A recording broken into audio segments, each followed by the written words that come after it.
Hey guys, PJ here with another episode of Rail Reading with PJ. Hope everybody's doing good. Here's an article in the February 2014 edition of Railfan and Railroad magazine. It's called Life of a 20-something railfan in California, SoCal, 1984. I was born in Montana and preschooled in Washington, but by the time I turned 21, California was practically all I had ever known. A couple years outside Los Angeles and Thousand Oaks, a couple more way up north in Novato. Then finally we settled down south of LA in El Toro, within sight and sound of something I would eventually come to know as the Surf Line. Cool.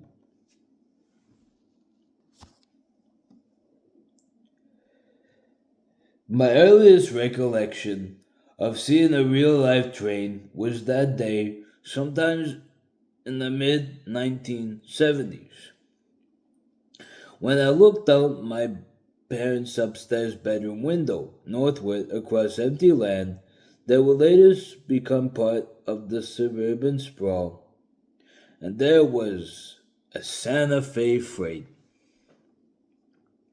stretching as far as the eye could see, rolling past strawberry and tomato fields on its way into El Toro.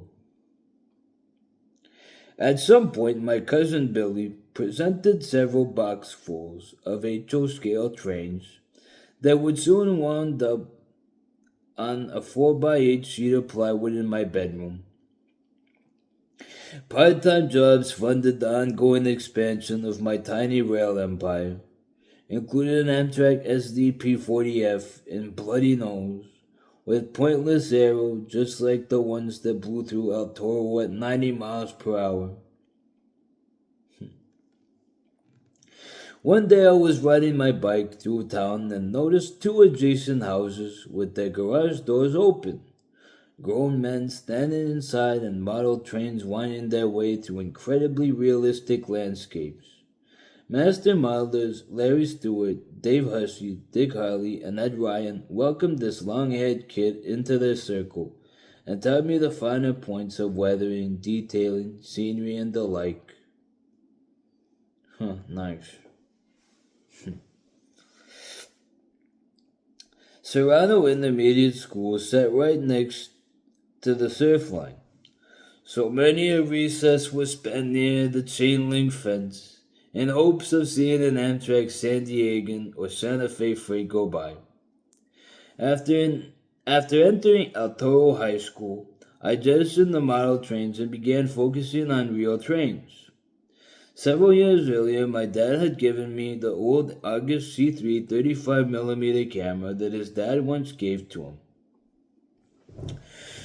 With that small rugged box camera, I exposed my earliest train pictures, going back to Union Pacific DD-35s in the desert, Southern Pacific U-50s, and DD-35Bs in storage in Los Angeles, and a ride in steam-heated dome cars on the Coast Starlight.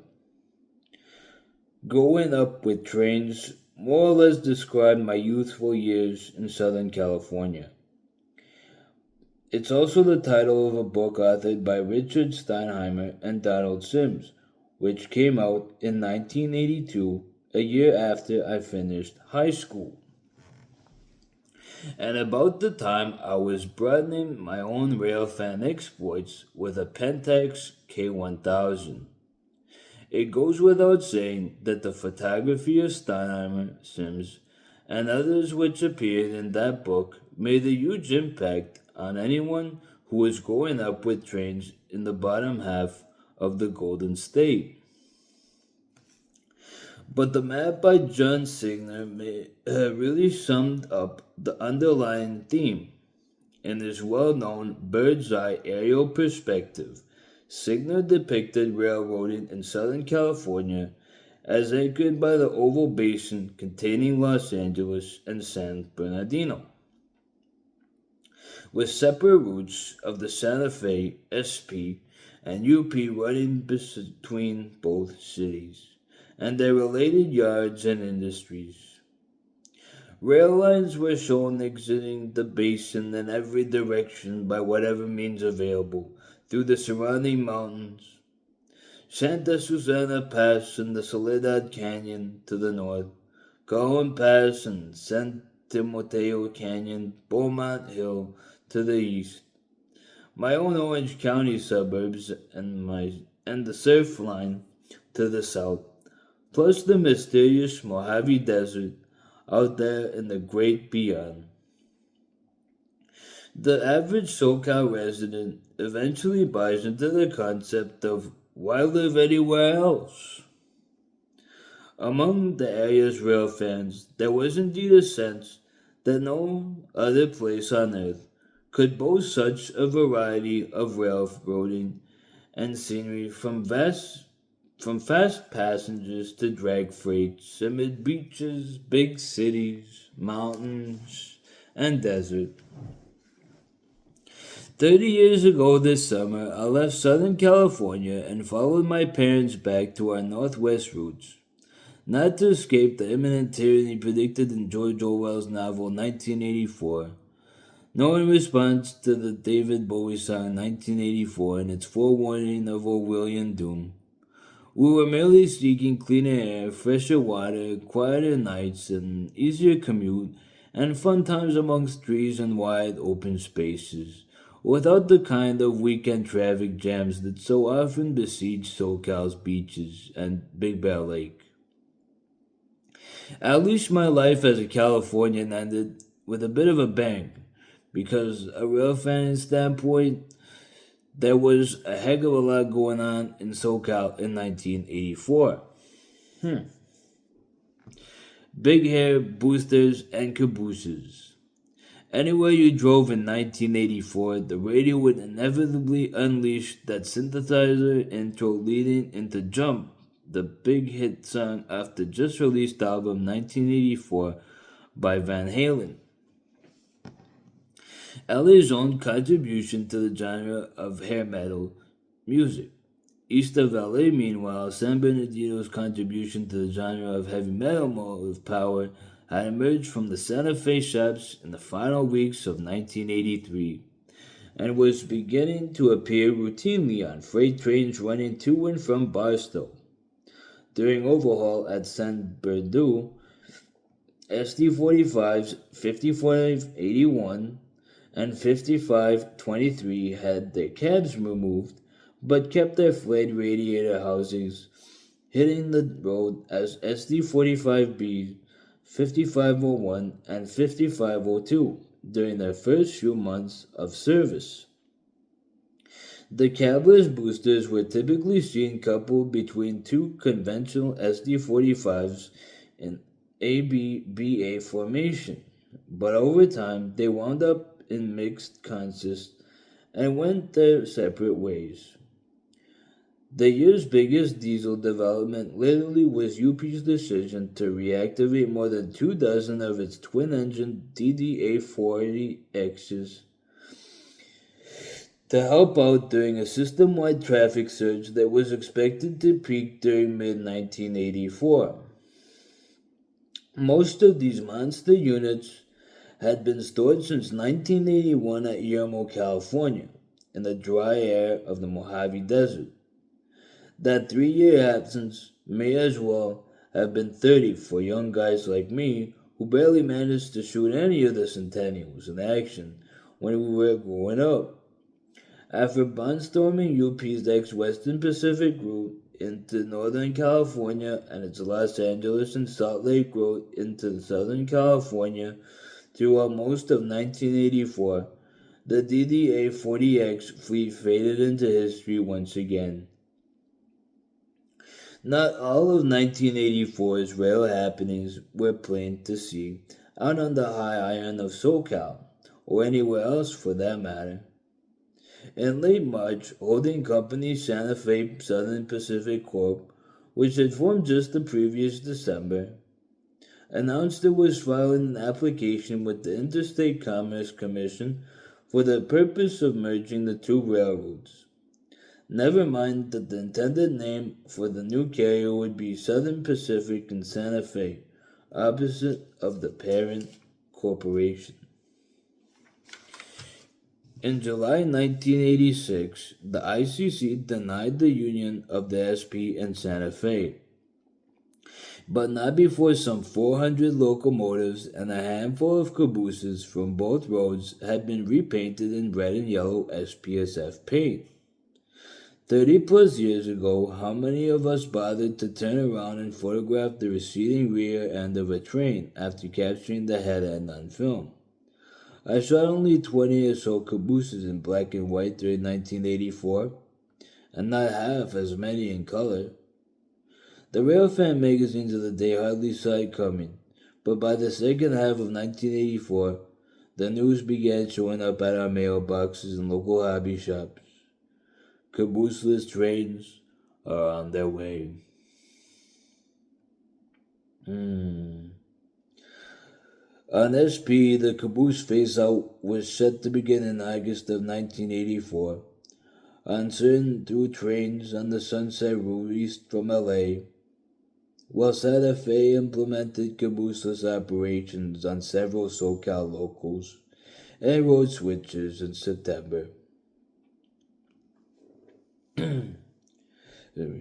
Followed quickly by a number of trains on the LA-Chicago corridor.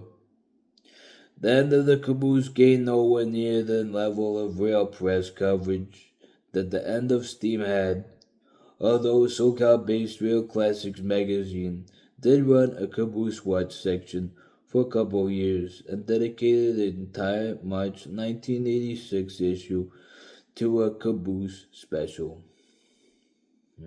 Yeah, that's sad that they took off cabooses out trains. They're pretty cool. Now I think it's mostly just maintenance away, that kind of thing. Meanwhile, down on the surf line. In 1984, the extensive interurban network of the Pacific Electric was a distant memory, and Metrolink and Coaster were still a decade or so into the future. The closest thing to commuter railroading in Southern California was Amtrak's San Diegan, considered more of an intercity service, linking LA and San Diego, 127 miles, plus half a dozen points in between. San Diegans were good for up to 90 miles per hour on certain stretches of Santa Fe's surf line.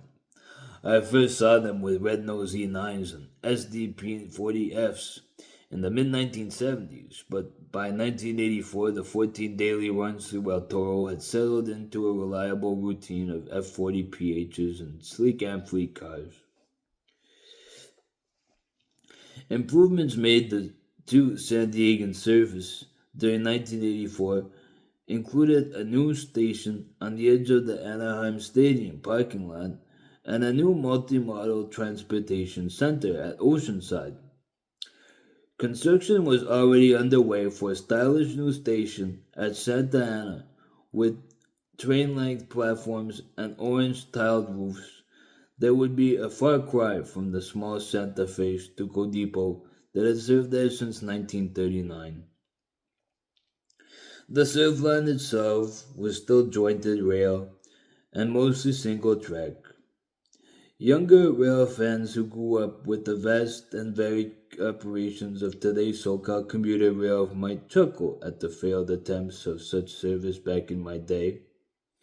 In 1978, there was the El Camino, which famously worked the surf line for a mere 6 months with a 5-car consist of mixed heritage, capped off by an XWP Dome Lounge observation. In late 1982, Caltrans launched an LA to Oxnard commuter on SP's coastline that began with Amtrak P30CHs and Amfleet coaches, but soon morphed into SP GP9s and bi-level coaches, making Santa Susana Pass look more like the outskirts of San Francisco. It lasted only 5 months. But 1984 introduced the most heavily promoted and least noticeable SoCal commuter of all, the San Diego Metroliner. It kicked off in April, advertised as an extra fare, limited stop service between San Diego and LA. The additional $5 per ticket earned you a complimentary newspaper and beverages, as well as a 2.5 hour run that was in fact a paltry 15 minutes shorter than a regular San Diegan. If you ignored the timetable, the only way you could tell it was a Metroliner flying by you was the shorter consist bearing small Metroliner emblems. Amtrak had hoped for 80 to 100 riders per trip, but the average proved more like 50 to 60. Southern California's Metroliner experiment survived a full year, dropping from the timetable in April 1985. Those extra fare perks, however, were carried forward on the San Diegans as a new service level called Custom Class. So you got a newspaper and a couple of drinks, I guess. $5 more for your ticket. For like what, 15 minutes cut? I don't know. What do you think? It's a good deal or not? I'm not sure. I don't know. I mean, you can go to the store and buy a newspaper. You don't really need to get it complimentary on the train. I mean, but hey, whatever works for you, I guess. Here comes the daylight. Southern California was not exactly a hotbed of mainline steam action during the early 1980s. In fact, my only experience with steam up close and personal at that point had been a quick glimpse of the American Freedom Train when it was on display at Anaheim in 1976. I think it was nighttime, and all I could remember years later was something about giant spoked wheels. So imagine my curiosity during early 1984 when any visit to a hobby shop or trackside encounter with other rail fans resulted in my hearing the same two words, the daylight. Not until I started reading the reports in rail magazines did I fully appreciate the magnitude of it all. This was some kind of once in a lifetime event with steam. The same engine, in fact, that I saw 8 years prior at Anaheim, and it was headed my way. What took place in SoCal and elsewhere across the West over the months of May and June 1984, and in the pages of every Railfan magazine during the months that followed, could only be described as unbridled hysteria. After the smoke and steam had cleared, and a million frames of film had been processed, and who knows how many speeding tickets were paid, it was passenger train general editor Mike Schaefer who most eloquently distilled the meaning of it all into a comparison of baseball and trains.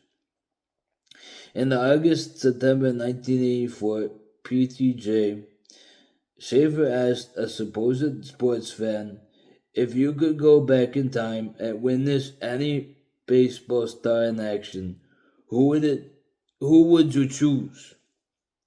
Babe, no question about it. Babe Ruth was the answer. To which Schaefer replied in explaining why he and many others were California bound with the SP 484449 in mind. Well, we're going out west to watch Babe play.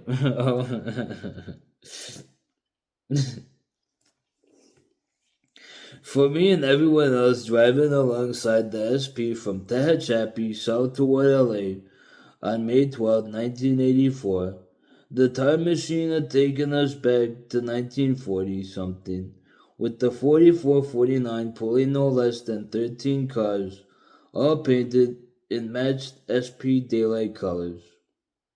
The auxiliary tender had been dropped in Northern California due to a hotbox, and the pair of helper diesels used in crossing the Tehachapi got left at Mojave. So it was an authentic as any steam experience could be when the train crawled toward the 3,196-foot summit at Vincent, gateway to Soledad Canyon and the LA Basin, doing only 10 miles per hour and sending a dense black cloud skyward. That short stretch of 2.4% became famous as 4449's steepest unassisted climb ever. Nice. That'd be cool to see, for sure. Los Angeles was roughly the halfway point in the daylight's epic journey from Portland, Oregon to the World's Fair in New Orleans. At nearly 7,200 miles round trip, it was said to be the longest steam excursion in U.S. history. Thousands of fans rode or chased the 4449 across much of that distance, but I was content to simply catch it coming and going through my home turf. Besides, LA was hosting its own little sending that year, the 1984 Summer Olympics.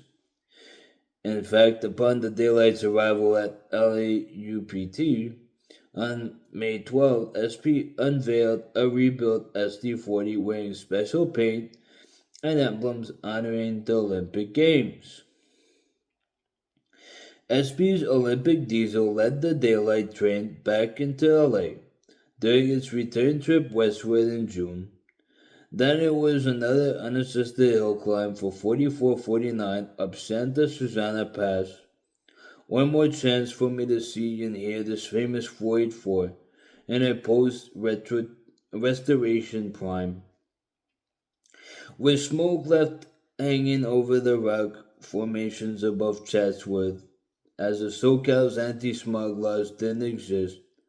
Just 2 months later, destined for northern Idaho, my parents and I traced much of 4449's path home northward alongside the SP past Dunsmuir and Mount Shasta, then across the border into Oregon, a new frontier which to this kid who grew up in Southern California always seemed as distant and uncharted as the northernmost woods of Canada, Alaska. On the evening of August 23rd, 1984, we parted ways with the SP at Chimalt, Oregon, as did a Burlington Northern Manifest that diverged onto the Oregon trunk, bound for the inland northwest, just like we were. The attractive lady hugger smiling from my camera was one thing, but watching that BN green caboose vanish northward into the night made it clear my days as a Californian had come to an end. Nice.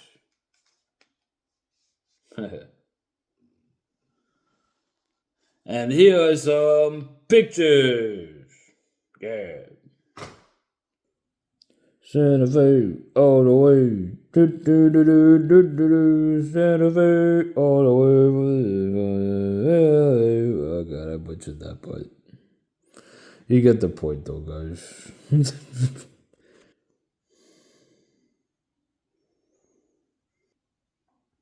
Love that black and white. Very nice. There's a lonely caboose. Old SP caboose.